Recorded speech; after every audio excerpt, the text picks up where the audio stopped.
This episode of The Inspiration Show is extra special. Today's guest is the one and only Noah Pacht. He may star in John Proctor is the villain on Broadway, but trust me, he's no villain. He's one of the kindest, most talented people, and I'm so excited to have him joining me on The Inspiration Show. Noah, thank you so much for being here. I have so much love and admiration for you, and it's such an honor to have you here. I'm so happy to be here. Thanks for having me, and I love your show, and I love what you do. It's really cool and special. So I'm honored to be here. Oh, you're the greatest. So, your journey began as a hip hop dancer. When did you first fall in love with dance, and what was it about dance that drew you in and made you gravitate towards it? Yeah, I feel like all of my friends growing up had a thing. Like everybody played sports or did a martial art or played an instrument, and I there wasn't just like a thing for me that felt like it clicked. I tried playing soccer, I tried doing like different things, and nothing just quite worked. And then I have an older brother, he's 4 years older, and I was like 8 or like about to turn 9, and it was his bar mitzvah. And I was there in the corner, like, with my friend and playing Pokemon, like, on my DS the whole night, and I just, like, did not wanna dance or whatever. And then my cousin, who's a year younger than me, she was like, "Just come dance with me for, like, 5 seconds, like, just come dance." And I was like, "Fine, alright."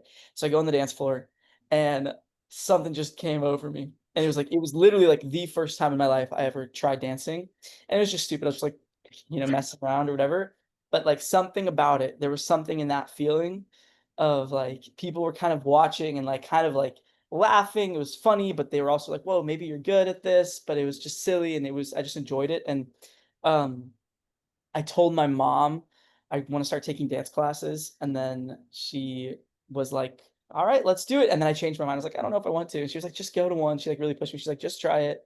And then I didn't stop for 5 years. It was my life. Like, I was on, like, 5 or 6 different dance teams, and I went to Vegas for dance conventions, and, like, I was going all over doing hip hop, and I really wanted to be, like, a professional choreographer. That was my life, or that was, like, what I thought I was gonna do when I was 12.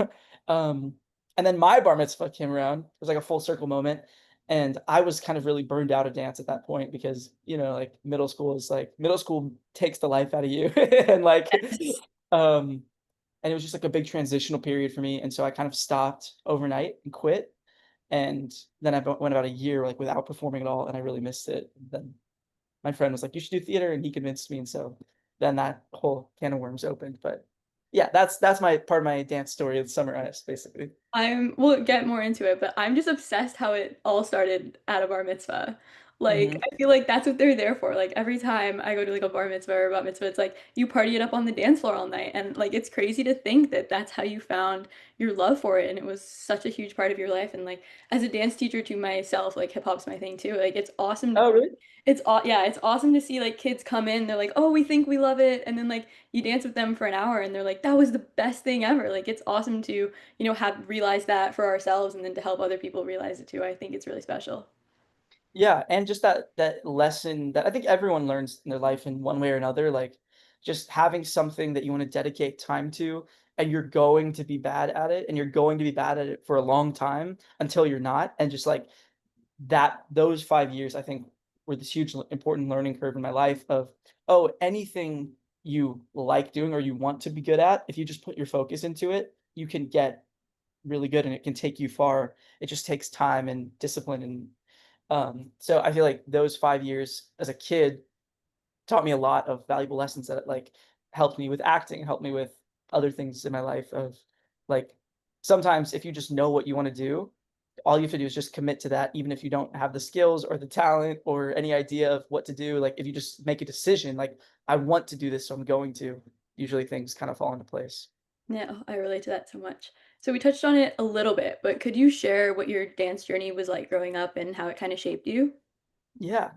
Um Yeah, I made, like, some of my best friends in middle school in dance, and I think it taught me more about the world. I kind of got out of this, but, the school I went to, like, a couple different schools where in just this neighborhood in Houston, it was, like, basically most of the people I knew, kindergarten through senior year of high school, we were in school together, and so I think, like, my time in dance gave me opportunity to meet a lot of people that were different than I was and come from different places and have different, opinions and worldviews and perspectives and cultures. And so I think I learned a lot about connecting with people that are different than I am. Um, from dance, it's like nobody really talks or thinks about each other's differences when you're doing dance. It's just like we show up. It doesn't matter where you come from. It doesn't matter how much, uh, like the only thing that matters is we're here. We're standing in front of this mirror. We're gonna learn this dance, and we're all gonna give it the best that we have. And so, um, yeah, I found it was a way to kind of connect with people without without talking. You know what I mean? And so in a weird way, I feel like it took me until later in my life, like until I got to high school to feel like I really had good social skills from talking because a lot of my social skills from dance, it's like a different It's you different. form different kinds of connections. It's not you're not really spending as much time talking to people. It's just a visual thing. It's you watch and you learn and you do, and that's the majority of the time you spend dancing.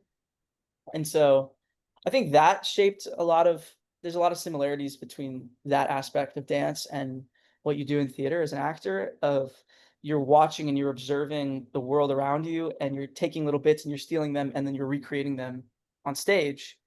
Um, and yeah, so I feel like dance taught me a lot about observation and learning to understand my body and how to move and um hard work, and also just, like, play, having fun, not taking everything so seriously. Yeah. Yeah, I think that kind of connection that dance gives you, like you said, it's so different, but it's so beautiful. Like growing up, I always said like dance brings you to this whole new world and you like feel so many incredible things when you're dancing and like the friendships and the like kind of team building like support that it gives you. Like I'm so grateful for all my dance friends and like we're in the studio just like rooting for each other and we're learning this dance together and like some of us will get certain parts and some of us will mess up certain parts and like we'll work with each other and like it's just that team building, and I think it's so special, like, the way that you connect, like you say, kind of without talking, and then Mhm. you step into acting and where it's all talking, and I think that it's so Right. special to see kind of those different ways of connection because I just think that it's a universal language. Absolutely, yeah, and so you said you teach dance? Yeah, I teach dance too, so that's awesome. That's cool. How long have you been Yeah. dancing? I've been dancing since I was 3, Yeah. so good time, but it's also amazing, like, getting I teach at the same studio, like, where I grew up dancing and where I kind of fell in love with dance, so it's so special to kind of, like, circulate those same feelings, and, like, I teach younger kids, but I also teach older kids who love to dance, so it's so special to kind of just show them this whole new world and have them kinda just jump on and fall in love with it themselves, and it's so special to see where they go. Yeah. How old were you when you taught your first class? Do you When I taught remember? my first class, I was 15. Yeah. Yeah, so Great. it's been a good time and like getting to teach kids from like all over the world that come or kids that come in like for the summers, like it's so special to see the way that they work and just all these different like I think too with my studio specifically, like it's not certain levels. Like I think it's a recreational program and that's so special because we have kids come from all over with different dance backgrounds and I think it's so special that they just gravitate toward it and they just want to have fun and they want to learn. And I think that's what's so special about dance is how it brings people together.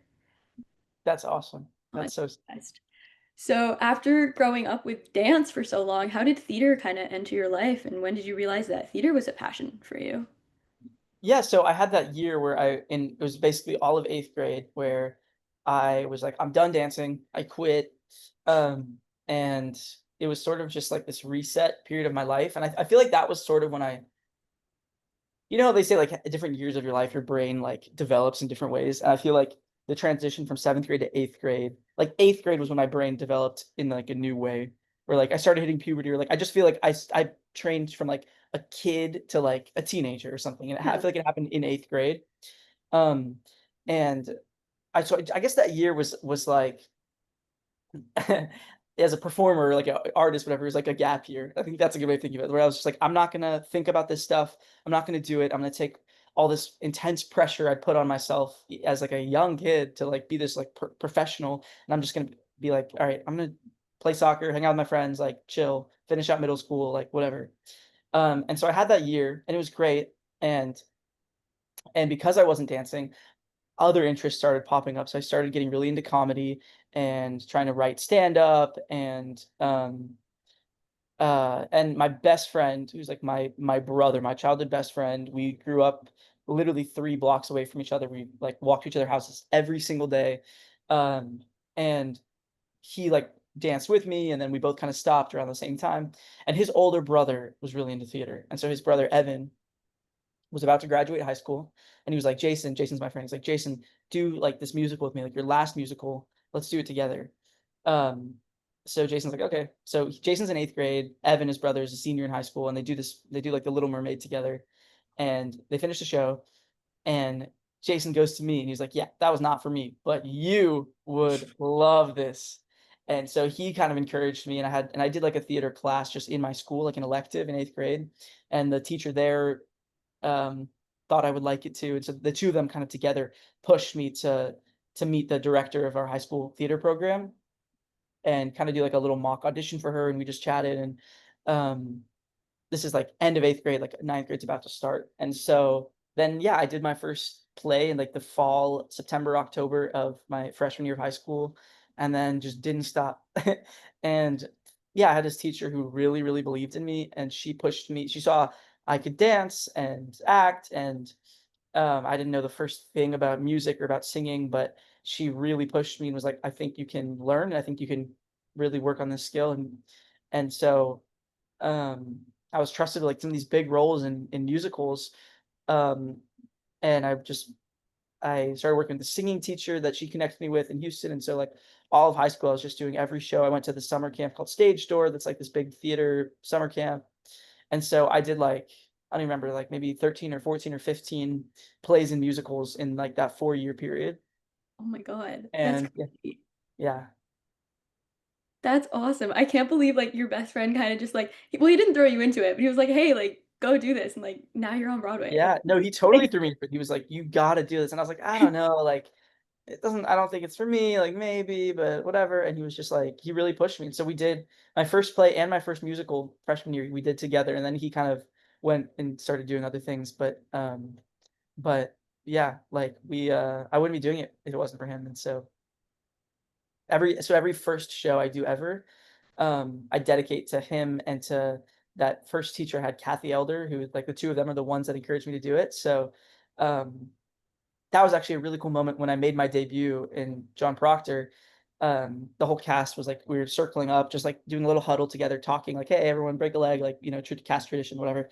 And that was a really special moment where I got to say, like, I want to dedicate this show to these 2 people, and my whole cast was like, to them, they're like saying their names, and um, that was a really cool, like, special moment. Oh, that's Yeah. crazy. Like, I can't imagine how you must have felt, like, in that moment. That's incredible.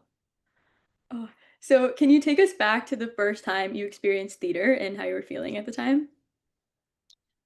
Yeah, first time. Okay, so my first play was freshman year of high school. It was the 39 Steps. Do you know the 39 Steps? I have. I Yeah, read yeah. it.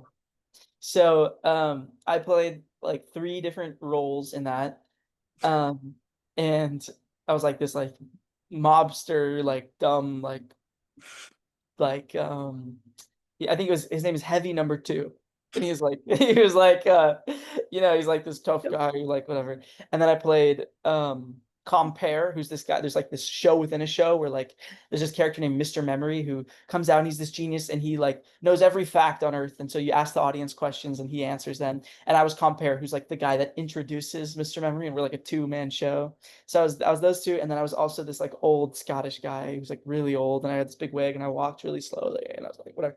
And so that was, like, the most it was just a game changer from day 1. I was like, "This is the most fun thing I've ever done." I get to play these 3 characters and do all these fun, goofy accents, and I'm just I can just kinda be stupid and silly and have fun, and when I'm having fun and playing, like, the director's like, "Hey, good job, keep doing that." And so I'm like, "Oh, wow, this is, like, the the more silly I am or whatever, like, the better I'm doing." Um, and so and I also just loved the community, like, there were, like, 3 or 4 seniors that were, like, the theater kids that had been doing it forever, and they really took me under their wing, um and so I just felt like I was kind of, like, adopted into this, like, big family of all these people who just, like, are weird and love being weird, and you can just kind of play and have fun and mess around, Um, so yeah, it was really like the people and just like how much fun it was to go to rehearsal every day that where I was like, I just want to do that. Like I just want to be around these people and be in this place every day. And then the acting is a plus. Like, oh wow, it is. Oh, I like the feeling of the nerves and the butterflies of like I'm about to go on stage and then the audience applauding you and telling you you did a great job and being impacted by the show and whatever is like such a great plus. But the best part of it all is really just like hanging out with these people that are all just kind of as weird as you are and like just getting that fun. Yeah, I always say theater people are my favorite kind of people. There's nobody like us. You did. I who said it? There's like some actor I heard. Maybe it's like Patrick Stewart, some one of these like old famous British actors, and he was like, I test positive for the theater. He's like a disease, you know? No, it's so true. I always say being bit by the theater bug was the greatest bite I've ever been given. Yeah. What was the first show that you ever did? Oh my God, the first show I ever did. Oh, here's a story for you. It Let's was hear it. Let's Willy hear it. Wonka. It was Willy Wonka and the Chocolate Factory, right? I went in, Hmm. I was like, I'm gonna get Violet. Like I was manifesting this for me. I was like, great, let's do it. Did the audition. I was like, this is great. I was so excited. Cast list comes out. Who did I get, Noah? Who did I get? I got Grandpa Joe. Hell yeah. So Let's I go. was like, Let's let's fucking go. go. It was 6-year-old me. It was my first time in one of those like real like mics. I didn't know Yeah. what to do. I was like singing Golden Ticket and my mic starts untangling on me. I'm 6 years old. I don't know how to use my mic pack and like tuck it back in. I was like, this is great. And I fell in love with it. I had a painted mustache. I was in a suit and a tie. It was great. I loved it. I had the best time. And I think Oh, that's it's awesome. like you said, you just never stop. Living the dream. What a chameleon. I 6 years know. old playing an 80-year-old man. What a What great world. yeah, what can't you do? And like those are my favorite parts about like the shows that you say like your first time is when you get to do a show where you play multiple characters in one. Yeah. Like those are my favorite because you get to contribute to the story and like you do with John Proctor, like you get to contribute to the story in more ways than one. And I feel like you get to learn that story more from a greater perspective when you play more roles in a singular show. Oh yeah, absolutely. Absolutely. It's a lot Yeah. of fun. So, what would you say really inspired you to become a performer, to pursue it professionally, and who's been an inspiration of yours throughout your career?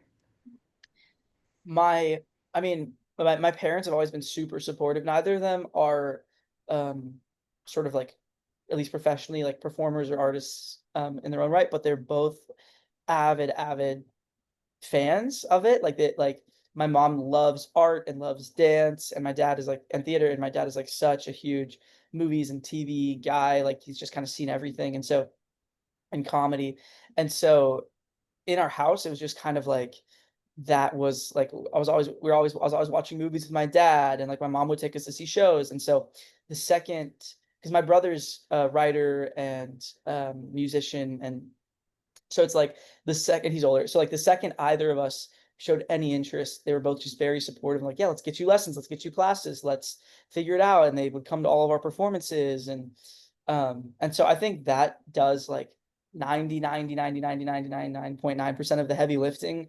Because I have so many friends and there's so many people I know that were or had the potential to be so talented.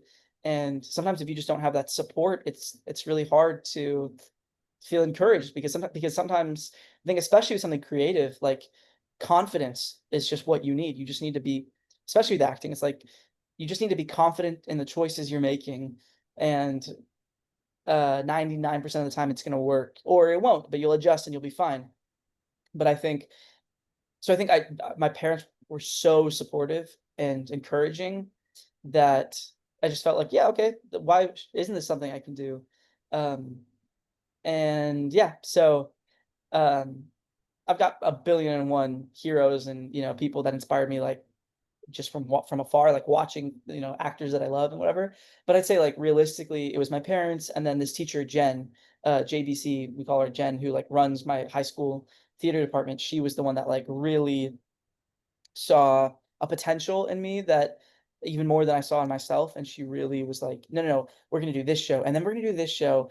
And I was like, are you sure? Like, I don't know if I can do that. She's like, you can do it. And she was always right. Well, I hope. And so she really pushed me like out of my comfort zone. And so I'd say like, and she helped me start thinking about colleges and like what that whole college audition process looks like and where I want to be looking, if this is something I'm really serious about and want to do, and what schools are my dream schools, and how do I target them, and how can you be ready um, to be at the level you need to be just to get into one of these schools so that they can sort of teach you all the things you really need to know to get to that next level. And um, so I'd say like my parents and this teacher Jen were like the biggest uh, reasons I'm doing this. Yeah, I know support is it's at the core of our industry. Like I always say, like you can love the work, but you need so much support to get to Yeah, go in and do it because it is a tough industry. And I think high school theater teachers and just theater teachers at any level, like they are heroes.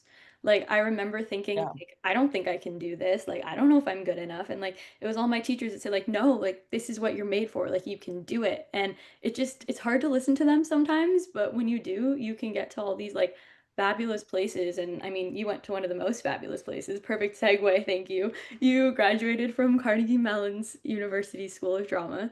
So, Mhm. can you share a little bit about your journey auditioning for Carnegie Mellon and what that experience was like for you? Yeah. Um, I I okay, so I started doing theater in high school, and I was like, "I love this. This is my life." Like, by the end of my freshman year, beginning of sophomore year, I was like, "Okay, like, I'm an actor. Like, this is what I wanna do. Like, I'm just gonna go all in. This is what I wanna do." Um, and so this teacher of mine was like, "Okay, like, let's start talking about what's next. College auditions, right?" It's like, there's a bunch of college acting programs, or musical theater programs, um, and it's important that you learn, you know what I mean? Like, that like, you can learn a lot from experience and from trying different roles and from life, and then you need to go somewhere where you can learn, like, a proper formal technique and kind of develop your craft and, get to that next level. And so, we started looking at all these schools and I went on this trip with my dad my sophomore year to New York to like look at all the New York schools. We toured Pace and NYU and Juilliard um and then I think that same year, I think it was my sophomore year, they did a pro shot, like they filmed the musical Bandstand with Corey Cott Oh, in it. yes, of course. Of course. And so I went with my friends to the movie theater to go watch this pro shot. It was in theaters for like 1 weekend, and it was the 4 of us and, like, maybe, like, 2 other people in the entire theater. It's, like, empty because it's, like, so it's like a Broadway musical pro shot. It's a very niche crowd of, like, who's gonna wanna see this, but it changed my life, and specifically Corey Cott's performance in that, I was like, "Who is this dude? What is happening?" It changed my world. I was like, "I didn't know, like, a performance on stage could look like this. I didn't know a musical could have acting like this." I was like, "This doesn't feel like some of the stuff I've seen before where it's like, da da da da da musical." It's like, this is like a play, and not just a play, like a really good play, like real actors, and they just happen to be some of the best singers in the world, you know what I mean? Mhm. Um, and I'd never seen something like that, and so I became obsessed with Corey Cott, and I was like, "Who is this dude? Where did he learn how to do that?" I saw he went to Carnegie Mellon, and so sort of the natural conclusion in my mind was like, "Oh, well, if you go to Carnegie Mellon, you could just do that." Which is like anyway, I mean, you're so not wrong. You're not and so uh, that became my dream school, like my target. I was like, "I wanna go there," and so I toured the school and, uh whatever, and yeah, so then I just went on about my business, in high school, did all the shows and blah, blah, blah, and then senior year comes around and I auditioned, for, the way a lot of these schools are you planning on going to like, do you wanna do a BFA? Is that what you're It's something I was looking at, something I'm exploring. I was also looking at arts management too. very cool. Yeah. Yeah, very cool. Um, yeah, it's also like yeah, you don't have to decide this second. It's like there's so Oh, many like, I know so many people that didn't yeah. do a BFA that became really successful working actors, and so many people that did that went in a totally different path and are so much happier, like, doing something else. So it's sort of like it's all like you'll find your path. But yeah, if you do audition for like, a lot of people that audition for these BFA programs, they're so hard to get into, and the odds of getting into them are kind of crazy. It's like 3,000 kids audition and 20 people get put into a class. So everyone auditions for like I don't know about everyone, but a lot of people I knew auditioned for like 15 to 20 different schools, myself included. I auditioned for like 17 or 18 schools. Um, Almost all of them were musical theater programs. I was auditioning for like the MT to be like a musical theater student. But Carnegie Mellon was still like my number one. I really wanted to go there. And yeah, luckily I got into CMU for acting, not for the musical theater school. Um, or the musical theater major, although it's sort of like all one class. There were 19 of us actors and MTs total. Like there's 19 and we were all like in all the same classes together. So really once you're there, there's very few differences, which is sort of why I wanted to go to CMU because I think I love musical theater. I love dance. I love singing. I love musicals, and I want to have that like skill set in case the right role in the right show ever pops up. But I'm not one of those people that was like, I want to be a musical theater performer. That's my number one focus. So it was kind of a blessing in disguise that I didn't get into a lot of these musical theater programs. I only got into like a couple of them, and then CMU I got in for acting, and I was like, wow, it almost felt like a relief, like, oh my God, wow, like I got into this really good acting school. It's kind of actually what I really want to be doing. I just for some reason had this block in my mind of like that's not allowed. I have to do musical theater, and so it was like the most beautiful blessing in disguise. And then yeah, I went to CMU and loved it. Oh, it's incredible. So how has your experiences at Carnegie Mellon kind of influenced your development as an actor and prepared you for your TV and film projects and for a career on Broadway? Like, in every way ever. It's like it's taught me so much. The way the school kind of the way a lot of my teachers explain it, they're like, we don't do one specific methods. Like, some schools are like a Meisner-based program, or they pick one sort of acting philosophy, and they're like, "We're gonna dedicate all this to this." And I think CMU's ideology is, we have a billion and one different methods at our disposal, and we're just gonna teach them to you, and we're gonna give you a million and one different tools, or like the metaphor they use sometimes is crayons to color with, and they're like, we're going to give you all these crayons, and then it's up to you to choose what shade of green you want to use here, or like if you're going to paint a rainbow, or if it's just going to be really dark, whatever it is. It's like, so I feel like the school gave me that. Like, I learned a bunch of different things, and um, some of them were like did not stick, and like I'm never gonna use, not helpful, not necessary. And some of them are like the most important thing. I do it every single time, every single day. Um, and that's just kind of how it works as an actor, I think, is everyone finds you have to find what works for you. There's not like a one size fits all thing. And the school helped me realize that there's not you can't really like master acting per se, because every time you're doing a new role, you're starting from scratch. Um, so yeah, the teachers were just incredible. My classmates were incredible. Um, it was like the first time in my life I'd been this kind of like this small fish in a big pond. Um, and that really encourages you to grow and forces you to like stretch. And um, so sometimes you just learn by osmosis. It's sort of like the thing we were talking about with dance, where it's like sometimes there are things that you can try to talk about and try to intellectualize and try to explain, but at the end of the day, you just need to see it, and you need to like soak it in, and that's the only way to learn. And so I think that's what school does, or what CMU did to me, was like you're just around all these really talented people, and we're very different, and we do things very differently, all of us, but like you'll steal little things from him, and you'll take little things from her, and like along the way, you kind of find what works for you. Yeah, I think, like you said, like learning by watching too, like it's so cool. Like I'll watch fellow actors like tackle a song or tackle a scene or a monologue, and I'm like, wow, I really liked how they did that. How can I incorporate that into my work? And I think it's so Yeah, special to kind of learn from your peers and learn all these, like you said, like all these acting philosophies and kind of like see what works for you and see what doesn't, because that's how you build. I like to use the toolbox analogy. Like that's how you build your toolbox, and that's what you bring in when you approach a new role because you start clean slate every time. absolutely.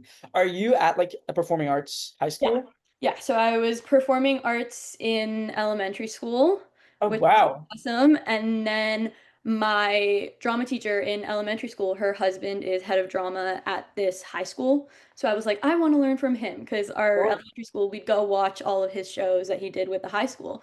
So it's crazy. And I was saying this year, like now I get to do my big senior year musical because that's how we do it in our program. Like you get that big flashy musical at senior year. I was like, I'm still that little girl in fifth grade that like wanted to go there for high school, and like now I'm doing my musical there, and I'm so excited. And it's been so special getting to watch people come in and out of that program, and some of them pursue acting and some of them don't. And it's just so special to see how everyone kind of just grows and what their path looks like. It's really special.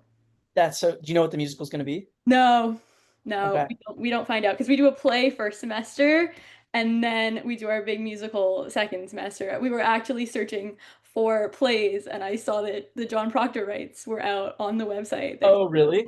that he told us to go look at. And I was like, oh my God, we need to do John Proctor. But there's 21 kids in like our company, so we can't. But I was like, oh my God, like I was like, I need to do this show at some point in my life. Oh, it's gorgeous. Run to go see it, and we'll get into that later. So in 2022, you starred in the film Anything's Possible. So what was your experience like shooting this movie, and what are some of your favorite memories from the set? Because that was your first like big job, right? Yeah. Yeah, I'd say starred is a strong word, but I was No, definitely you were in it. I watched it. It was um amazing. you saw it? Yes, I watched it. You were amazing. You were hilarious. You were Oh, so that's good in that. no, that was a really cool experience. Yeah, I just finished my freshman year of college. I didn't have an agent or anything like that. Or actually, technically, I did like that week sign with this agent in Pittsburgh who was great. He was my first agent, and a lot of the CMU kids and teachers and stuff were worked with this company while they were in Pittsburgh, and try to audition for movies or whatever thing in the summer. Um, but yeah, so Billy Porter, who's from Pittsburgh and went to CMU as well, uh he we sort of got an email from one of our teachers at college being like, Billy Porter is coming to Pittsburgh this summer. He's gonna film a movie. It's like his directorial debut. And it's sort of like a love letter to Pittsburgh. It's this high school rom-com, and he really wants CMU students to audition for it. So like this is kind of an open call. Like anyone in the school, like send us your headshot and resume and like maybe you'll audition. So I sent that in. I auditioned, and like four of us, I think four or five of us, um, booked this movie, like for us, like as in CMU students. Um, and so I was playing best friends with my friend Alec, who's the year above me, and he is like was like a genuinely really and still is like a genuinely really good friend of mine. And so it was so nice to have that experience with him. Because like the two other CMU kids had just graduated, like they were technically alumni.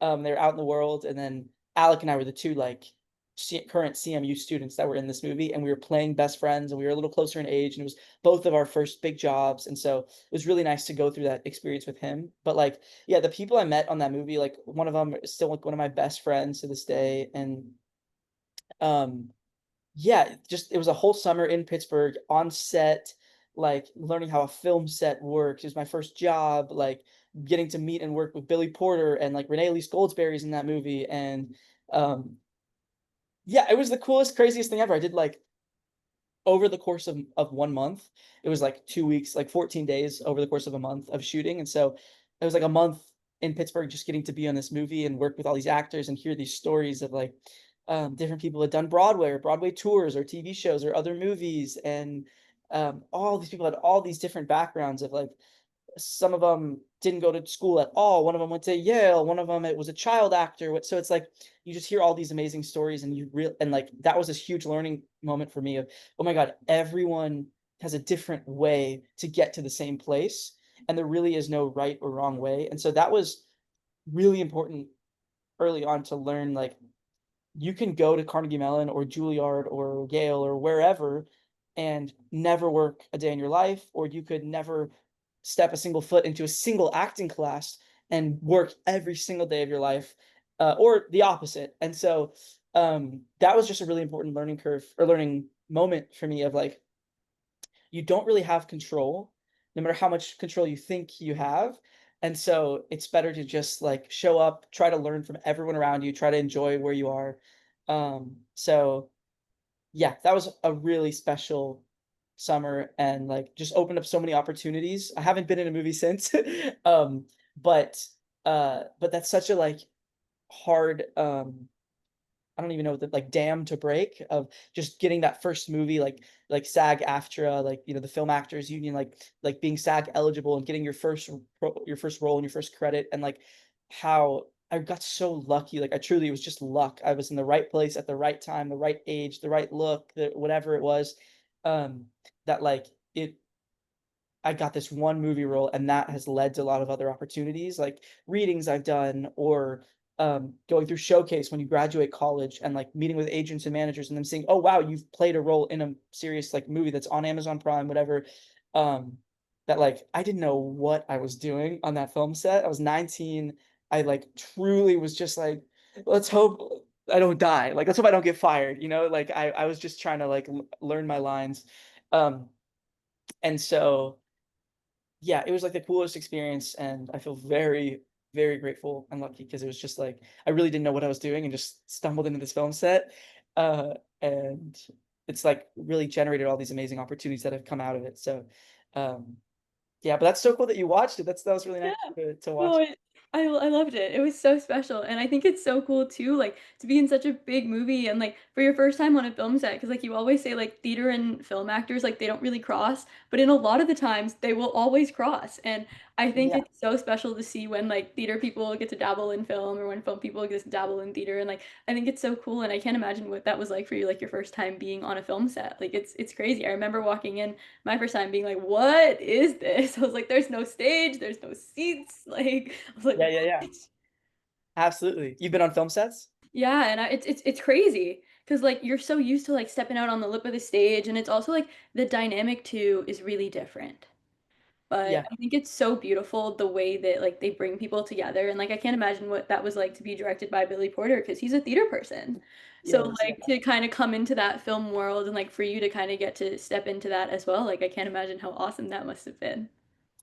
It was so cool, and Billy's the best. He was just such a, like, mentor to all of us. A lot of us were young or younger or at least playing high schoolers, so it was like, he really took this, like, kind of mentorship role and made it feel like a theater ensemble, which I hadn't done a lot before that, but I'd heard from the other people that had done more movies and TV shows that, like, this was a rare experience in terms of the way the cast was. Like, we did all this cast bonding, and we'd come together and watch movies and documentaries, and we'd get dinners, and it was like there were, like, maybe 9 or 10 of us in the cast that, like, really spent all this time together the whole summer, like, bonding, and which is what you get in theater, of course, because 'cause you're all in the room together doing this thing every day, but in film, it's so, like, broken up where 2 people will be called for these 2 days, and then they're done, and they don't work on the movie again, and then other people so that was really nice that, like, especially for a few of us where it was our first thing ever, it was really nice that it wasn't just, like, dropped in the middle of the desert, like, "Alright, figure it out," it was like there was a little bit of a pat on the back, like, "Hey, you're gonna figure this out, it's gonna be okay." Um so, yeah, it was the best. It was the coolest thing ever. Oh, that's so awesome. So you are currently making your Broadway debut in John Proctor as the villain, Yes, understudying the role ma'am. of Mason and Lee. Like I was telling you earlier, like I'm so grateful I got to see the show when you were on. Like, what are the Yeah. odds? My favorite. Low. My Slim odds. It's I awesome. what I know, what are the odds? It's so like swings are the backbone of Broadway. Like I was saying, like when I have friends that are swings, it's like go swing nation, represent. But it's like when I see the show, are you going to be on? And Right. like for me with not being in New York all the time, like it's so sad. So to get to see you on, I was the happiest. So Oh, that's so sweet. what were your first impressions of the script and what aspects of it kind of drew you to the show? Yeah. I I heard about this show okay, I heard about the show for the first time when I was a sophomore or a junior, I think like a sophomore in college because I was in this long distance relationship and my girlfriend went to Northwestern and she was like stage managing a production of John Proctor's The Villain. Stop. And so I like didn't really know anything about it. I didn't know what it was about. I hadn't read it. I didn't even go see that production, but I just like I heard the name. I was like, "Oh, that's that show that she's like stage managing, great, whatever." And then I heard oh my god, like a year ago now that there was an announcement like Kimberly Bellflower's John Proctor's The Villain is going to be directed by Danya Taymor, starring Sadie Sink, coming to Broadway. And that was all I knew. I was like, "Oh, that's that play. I heard about that play." And then I knew Danya Taymor. I didn't know her personally yet, but like I knew her because she is the director of The Outsiders. And so Let's like, go let's Outsiders. go Outsiders, stay gold, baby. And so like I'm such a mega fan, such a fan of The Oh, Outsiders. I And know. one of my best friends is in that show. And so like I'd seen it a couple times um and so I was like, "Oh man, like this would be really cool just to work with her because like I love what I've seen from her and her I feel like she's got a good taste and a good style whatever. So, um, that was it. I just heard the audition, the not even about the audition. I just heard that play was coming, and then luckily within a month or whatever, an audition came in. My agents, they're like, "Hey, I'm auditioning for this role." So initially, I this was in maybe like September or August, like really almost a year ago now. Um, and I sent in a tape. It was two scenes, for Lee, just like they were trying to find Lee, and so I auditioned for Lee, and I obviously read the play, and I was like, "Oh my god, this play is so good." And I was like, "I would love to play Lee. This Mason character is also really fun, and I enjoy him." Uh, but I don't know. I actually don't even. This is genuinely how I felt. I had this gut thing where I was like, I don't know that either of them is like this perfect fit for who I am or what I do. But like, I just feel really strongly that I want to be part of this play, and that it's gonna be something, it is something, and it's going to be something really special. Like, I just read it and I was like, I love the experience of this. I was along the ride of the twists and turns. I'm like, this is crazy. This is so well written, and the characters feel so alive and off. They're popping off the page, and it's just so like specific. And so I worked, and I also love Taylor Williams, who's the casting director. So, and she's done like so many of the coolest things. She did the Romeo and Juliet that was on Broadway this past like a year ago, and she did this play Grief Camp, which was off Broadway that I had auditioned for like right before hearing about John Proctor, and I was like, oh my god, she's doing all the coolest stuff. She did Stereophonic, like, and so I'd auditioned for her like a couple times, and I was like, okay, I really like the stuff she's doing, so I want to stay on her radar. So I just really worked on this. I was like, I feel like there's something really special about this play. I think I read it like twice, like the whole thing, start to finish, before even that first audition. And so I sent her these tapes for Lee, and I was really hoping to hear something, and I never did. And I was like, okay, well, sad. Like we'll have to, whatever's meant to be will happen. And then I was doing this other play. In the fall, I was doing a production of Merchant of Venice off Broadway. That was like my first theater job. So I did that for like 3 months. And like 2 weeks before we close, I get a email like, "Hey, we liked your lead tapes. Can you also send in the tapes for Mason because we're looking for someone to understudy both parts?" And I was like, "Oh, whoa, this is like 3 months later, and I hadn't heard anything." So I was like, "Oh, I didn't even know this was like a possibility. I didn't know you guys were still looking, whatever." So I was like, of course. So I did the same thing. I reread the play. I worked on Mason for a while. I like pushed like right to the end of the deadline so I could just like work on it as long as I could. I sent in the Mason tapes. And then like a day or two later, like, great, come in person, final callback with Danya, with Taylor Williams. Um, I was like, oh my God, amazing. So the play I was doing, Merchant of Venice, was gonna close on like, let's say today is like a Friday.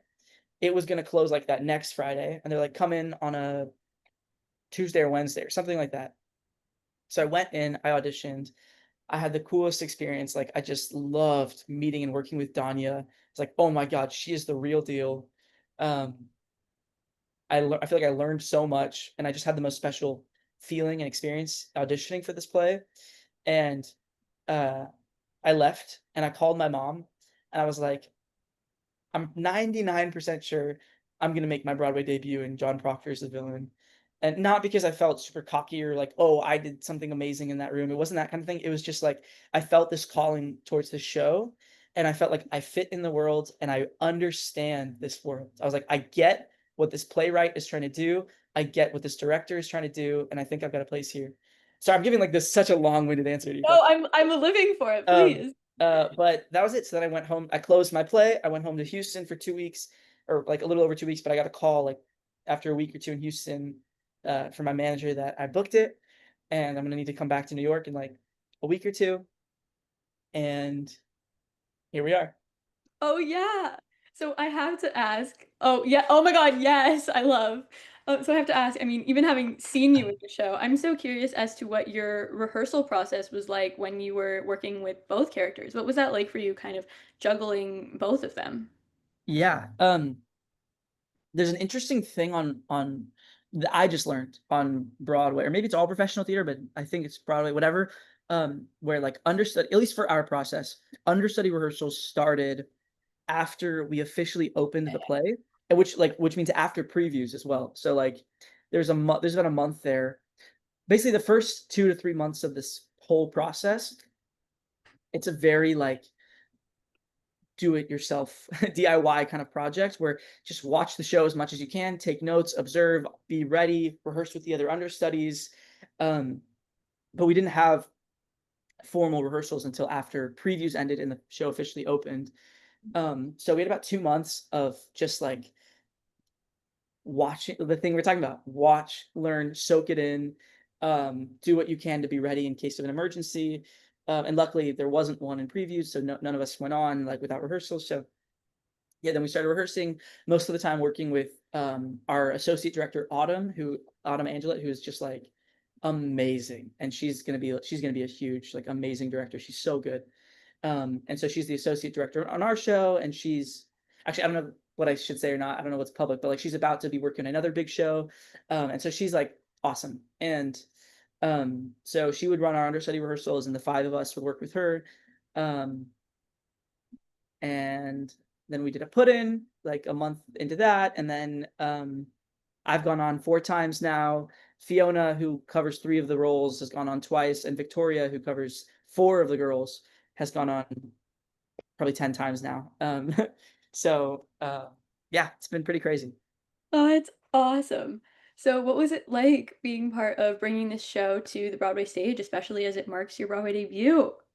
Crazy. It's like the coolest thing. It's literally the coolest thing ever. Like people love this show and they're so moved by it. And I love the show and I really don't get tired of watching it. I've seen it genuinely, I don't even know, probably 50 to 60 times, I would imagine, like including like rehearsals and previews and watching the show since it opened and like I've seen it many times. I know the show in and out and backwards and forwards, and I'm still kind of picking up new moments, which is a testament to like Kimberly and Danya and the cast and like just kind of their brilliance. And so it's my first time ever. It's my Broadway debut, but it's also my first time ever understudying.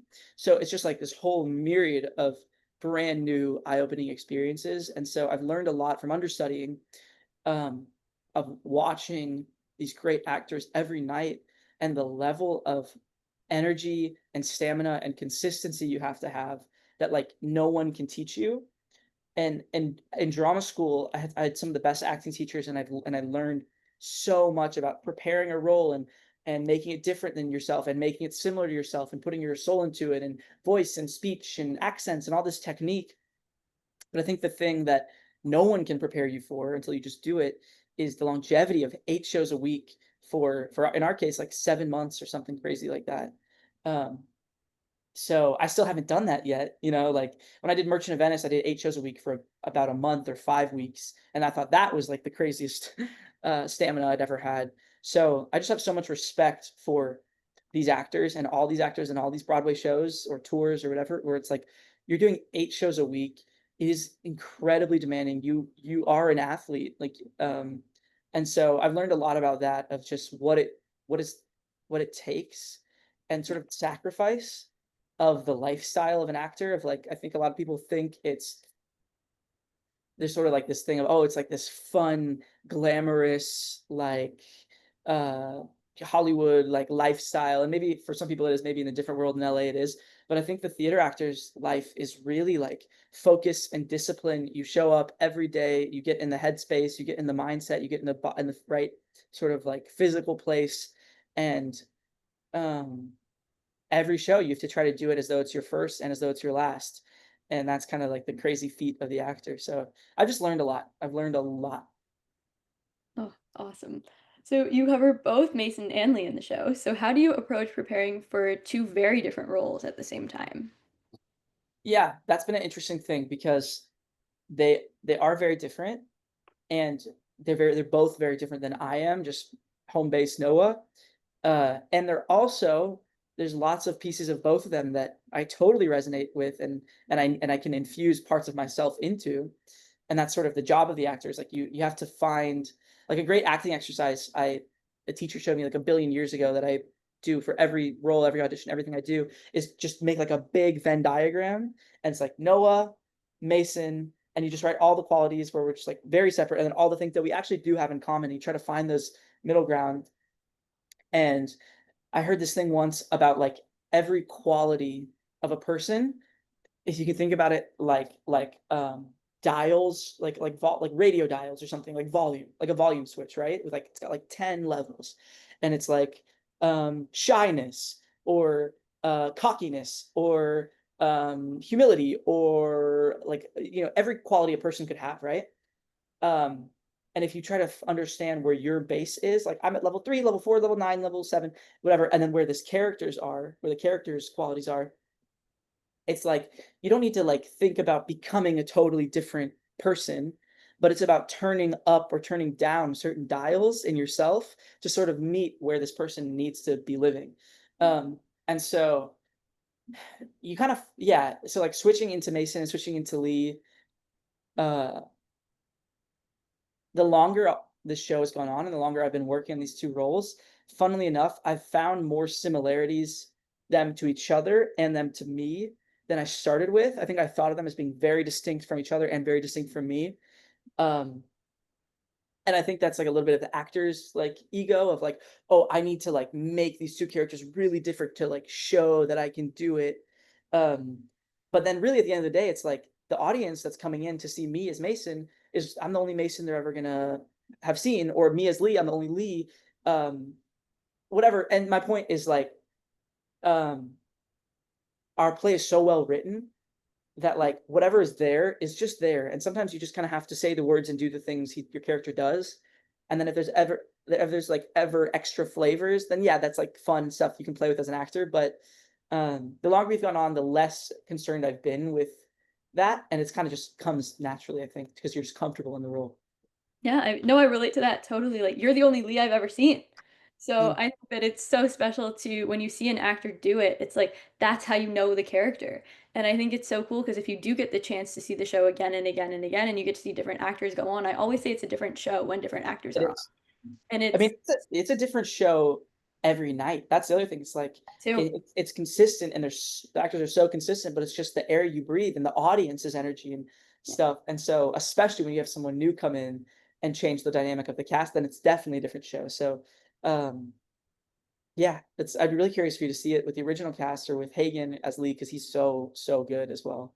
Um, but I'm really happy you got to see it. It's awesome. I'm so happy I got to see you do it, and, like I was telling you, like, I'm not a play person, like, at all, and that was the first play I'd ever seen on Broadway, and I don't think a day when did I see it? I think we said, what, July 9th I saw it, and, like, today's what? The 29th. It's been 20 days, and it hasn't been out of my mind, like, I think about it every single day, like, it really stuck with me. It was so good, and it just, like, opened up this whole new world for me and, like, new perspectives of theater, and, like, it's so beautifully done, it's so special, and like I was telling you, I'm so hyped that they're filming it. So everyone that like couldn't get to New York to see it on Broadway, I'm so happy that it's gonna live a million lives now that people can see this cast do it.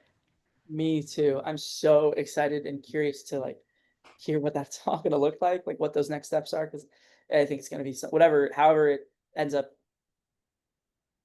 like Yeah, being created. I think it's gonna be really special. I hope. it's awesome. So how do you keep the characters distinct in your mind so you can switch between them so seamlessly? Uh, hmm.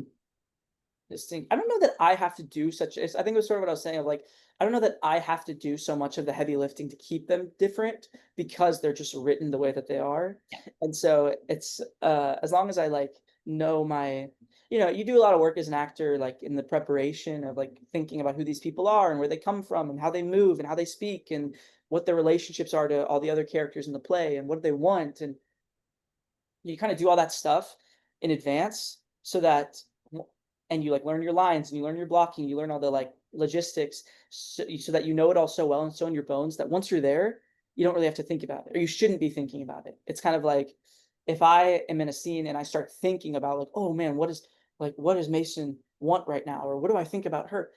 And I'm like intellectualizing it and thinking about it while I'm in it, usually it dies or I make some big mistake or I'm not really listening to whatever's happening. yeah, And so it's kinda like you wanna do all this preparation in advance, so that once you're there, you actually get there, you can just, like, not have a thought. At least for me, it's sort of like, you wanna be in a flow state, and you don't wanna be yeah, thinking about it, and, um, so it's sort of just like a switch. It sort of just happens. If you're prepared and it's just like, you don't need to do all this heavy lifting, hard work to, like, make them work or make them different. It's just, like, it's there, and it should happen. Yeah, no, personally, I might get a lot of shade for saying this, but personally, for me, I always say that the work doesn't begin until you're like off book and fully memorized and you know your lines, because that's when Good. you can really take it in and listen to the other actors and play. And like the greatest advice I think I've Right. ever been given is don't act, just be. Because like for me, I always try to like make sure I step into the character and I do it justice and I'm doing it well, but like don't act, just be. And I feel like if your face is in the page constantly, you're like trying to like don't mess up this line, don't paraphrase it. And I just think it's so special when you don't have to think about that and like you kind of just put yourself on cruise control and you just like you let yourself go and you see where it takes you. And I think it's awesome. Yes, absolutely, absolutely. I think that's such a big part of I feel like, especially for someone like you, like, it's interesting because 'cause you've been acting since you were a kid, like, you've been doing this forever, and so that's something I've thought about a lot lately of, like, there's sort of the different, like depending on how old you are or, like, where you are in life, you're thinking about acting in different ways, or at least for myself, it's like when I started doing it, I was just like, "Okay, like, let me just learn these lines, I guess, and, like, try to have fun and have some sort of presence and whatever." And then exactly what you just said, like, I think a point comes when you get to the level where you're like, "Okay, what's next?" You know what I mean? Like, how can I deepen this character? Like, what am I trying to do? Why are we doing theater? What's the point of it? Like, what am I trying to do as an actor? Is it to get these words exactly perfect? Is it to try to, like, bring a person or the idea of a person or a story to life and have it be this breathing, living thing? It's kind of both, I guess, but, like, yeah, you're exactly right, like, it's you can only find that being, that presence, the breathing, once you know your lines, you know the words so well that it's not even a thought, you know? Yeah, so you're totally right, you're totally right. I'm so excited for your answer for this next question. So, do you think understudying both of these characters kind of influence how you portray each individual role? Will you say that one more time? So, like, understudying both of these characters, do they influence how you portray each role? Like, knowing Mason, did that give you like deeper insight into Lee? Oh. Like, knowing Lee, did that make you look at Mason a different way? Like, especially because they have so many of their scenes together and their entrances and exits like together. So, spending time with both of them, did it kind of be like, oh, I look at this one kind of now that I looked at them as Mason or I looked at them as Lee? Does that make sense? That totally makes sense. That's Okay. a really good question. Um, yeah, it's funny, I'm sure it did. I'm sure it did, like, deepen it and help and stuff.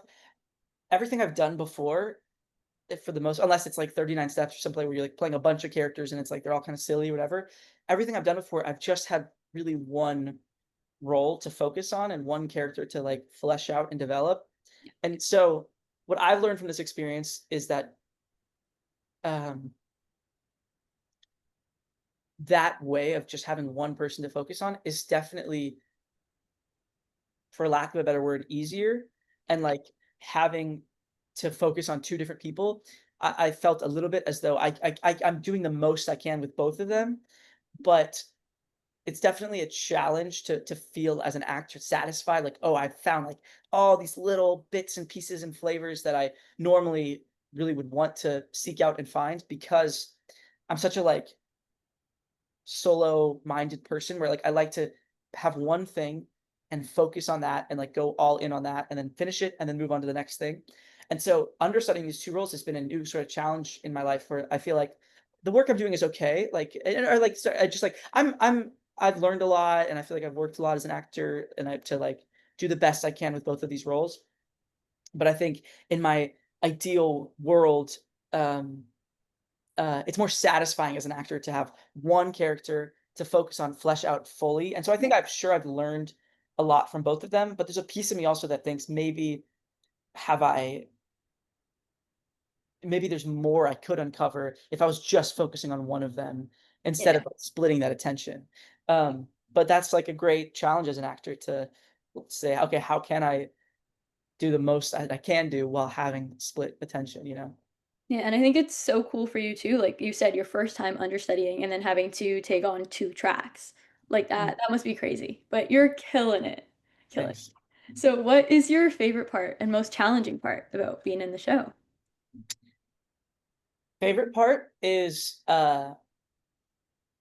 getting honestly, like, the best part of this experience I mean, if it was, like, a day or something, I would say, like, the day I went on for my Broadway debut because that it was like I had 2 weeks notice, so I invited all of my friends and family. It was like my Yeah. worlds collided. It was everyone I'd known. It felt like I either saw the show or I heard from, and it was just such a beautiful, like, overwhelming sense of love, and it was such a special day. So, like, in that sense, like, that was such a amazing seal to break through of, you know, Hagen, who I understudy for, who plays Lee, said to me the day after my debut. I came back and I saw him there, and he's like, "Congratulations.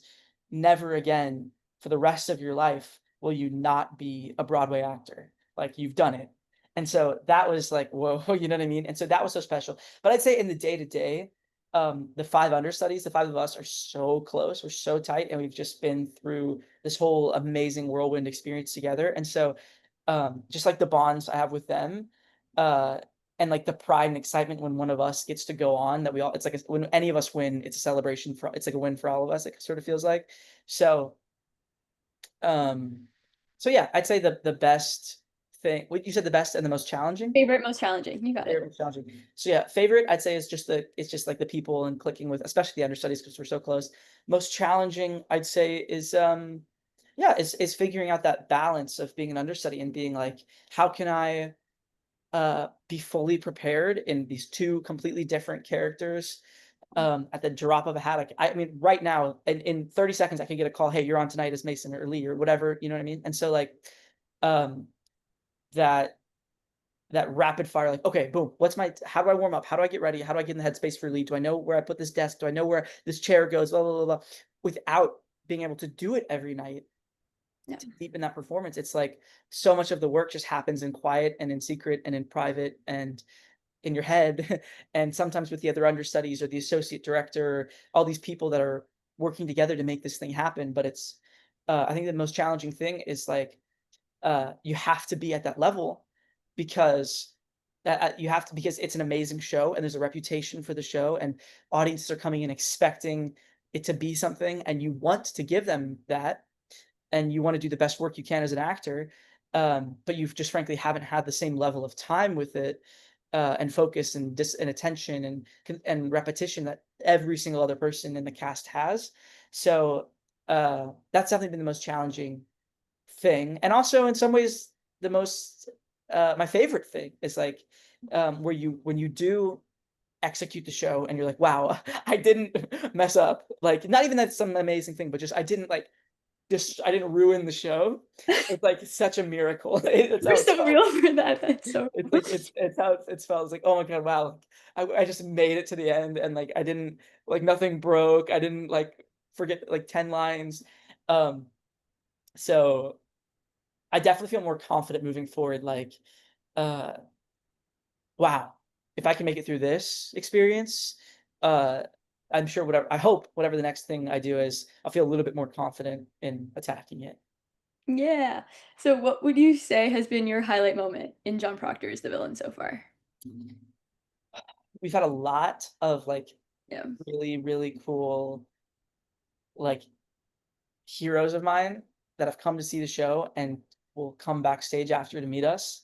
So, like, um, that's kind of been a highlight, especially I'd say 2 or 3 weeks before the Tonys. Like, basically, from the time the Tony nominations came out to about 2 weeks ago or something, it was almost like every single night or sometimes every single show, we'd have, like, 1 to 3, like, kinda cool fancy people come backstage and meet us after.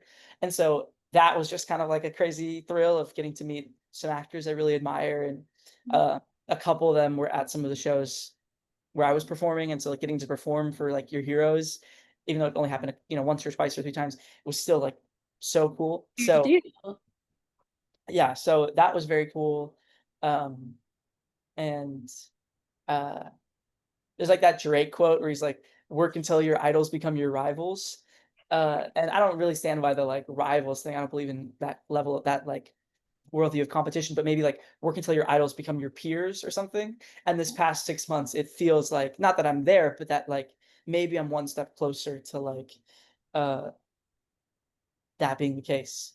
And so that's a really special feeling because I feel like a sense of responsibility for, um like, there aren't a lot of people from like where I like where I grew up in Houston in this like kind of small Jewish community, like there's not a lot of people that leave Texas and go like do a career in acting. Before I come to college, not only had I not been on a film set, I don't think I'd literally ever met a person who had been on a film set, even as a day or an extra or like whatever, you know what I mean? So it just feels like the sense of kind of responsibility of like I really want to, in case there are people that are coming from that community, that area, like, I mean, it's a great community, great area. It's just that there weren't a lot of people that I think thought they could come to New York or go make a career as an actor, or some sort of creative artist kind of person. And so like, um, I don't know, there's a lot of like excitement and pride in that aspect of like, um, if I'm getting one step closer to doing that, maybe that means like someone else will feel like they can too. I don't know that they will, but that's what in my mind, that's like the dream. Yeah, no, I relate to that so much, and I think that's why I love having these conversations. Because like, when you watch someone take a bow in a theater or you watch someone take a bow on Broadway, like, you never know what their journey was to get to that moment and, Right. like, the way they feel about that moment, and I think it's so special to get to, like, dissect people's stories and, like, learn about their journeys when you get to see them up on the big stage. Absolutely. Yeah. So, out of all the roles you've stepped into, are there a few that particularly stand out to you for specific reasons? Yeah, sure. Like all of them in different ways. I think every time you do a role, it's like you kind of learn something. I feel like I've learned something new about myself or about life or about the world or the friends you make and like just even though it wasn't the role itself or the play itself, but just the experience of doing it. Like sometimes the only thing better than, like, the best theater experience is, like, the worst theater experience.